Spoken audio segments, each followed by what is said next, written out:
Hi, it's Sarah again, and sharing a little bit more about my journey. So, where we got up to on part 6 was that we had been, it had been organised for me to end up at St John of God Mother and Baby Unit, but of course there was no space for me in the Mother and Baby Unit, and we were placed into the drug and alcohol. I was placed into the drug and alcohol unit, and the baby was put into the Mother and Baby Unit and looked after by nurses.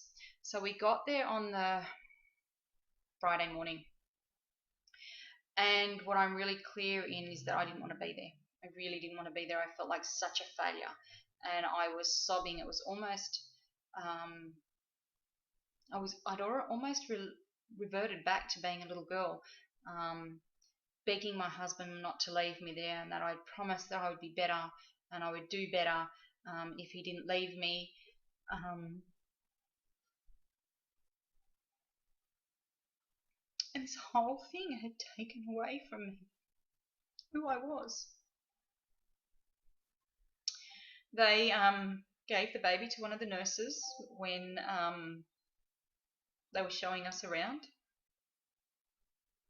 and I could hear her screaming. She was hungry, but she was screaming and she was screaming and she was screaming. It it took a lot to leave her with somebody else while she was freaking out and trying to be fed. And when after we had done the look around, we went back to her. They had weighed her and measured her and done all their necessary things.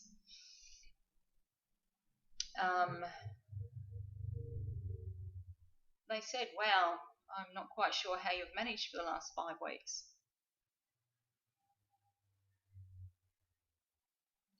Um, so that was in the morning. We did what we needed to do, and we processed through the day. And I saw the doctor. She came in to see me, and we took medication.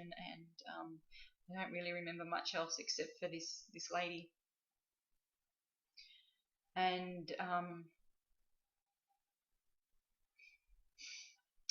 it was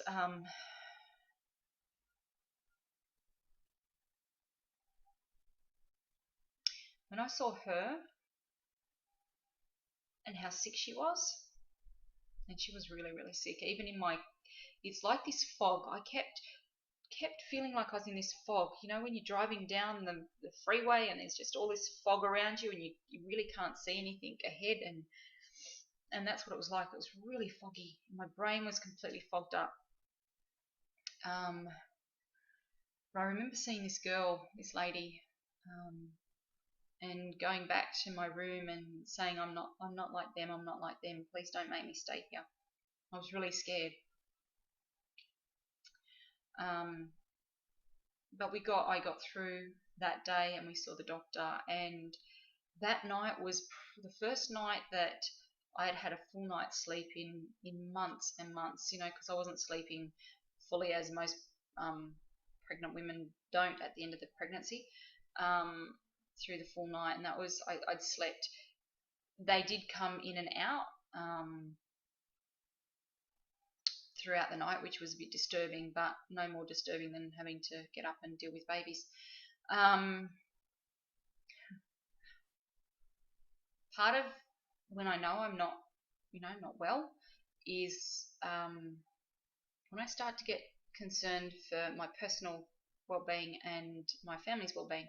And I remember that night I asked them, could I lock the door? I needed to lock the door. I felt unsafe, is what I felt. Bearing in mind I was in the drug and alcohol unit, not the mother and baby unit, so I felt really, really unsafe, and I felt vulnerable to anybody being able to walk into the room, and that didn't work for me. But they don't lock doors. They don't allow you to lock doors in the hospital, and rightly so, because if you lock the door, then you could pretty much do anything, and they couldn't get to you.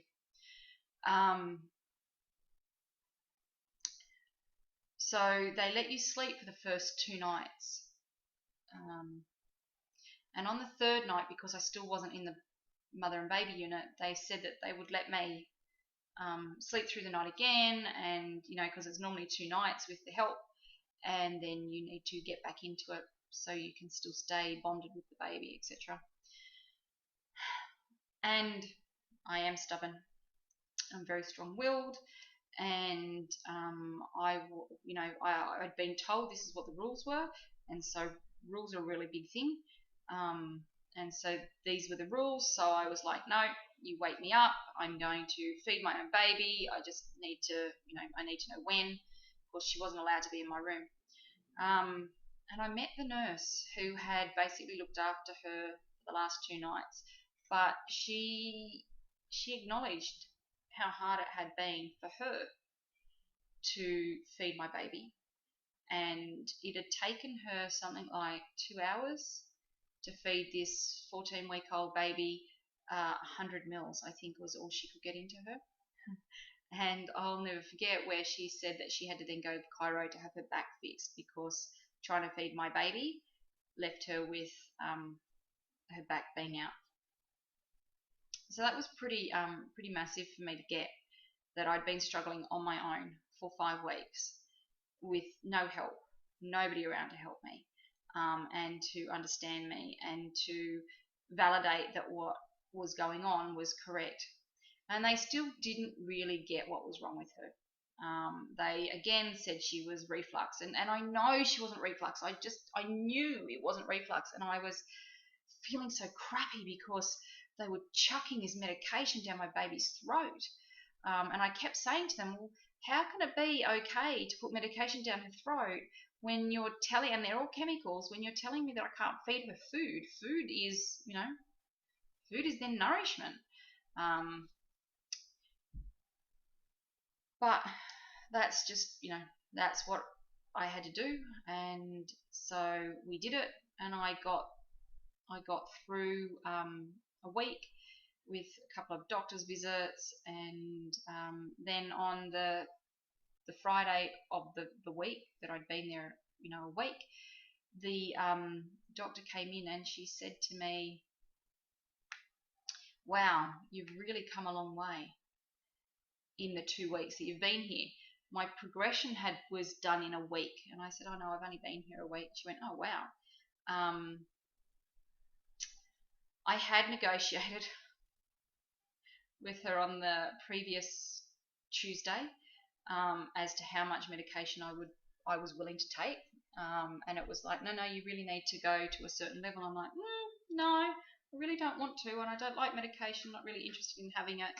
And so there was a bit of a negotiation here, and the nurses had kept saying to me, now you need to be having this much, and I'm like, no, I'm not going to,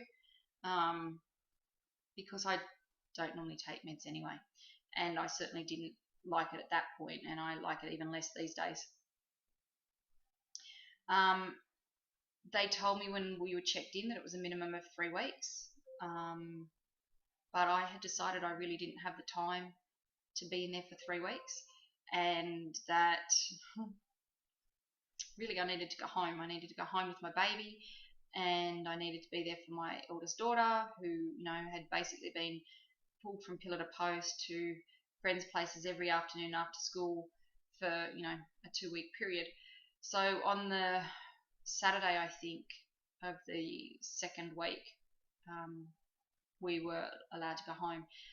And you know what? In that 2 weeks, I built myself into such a little bubble that I was terrified to take this baby home, because by this stage, she was doing what she needed to be done. But we went home and we muddled through. And I'll keep going in the next video.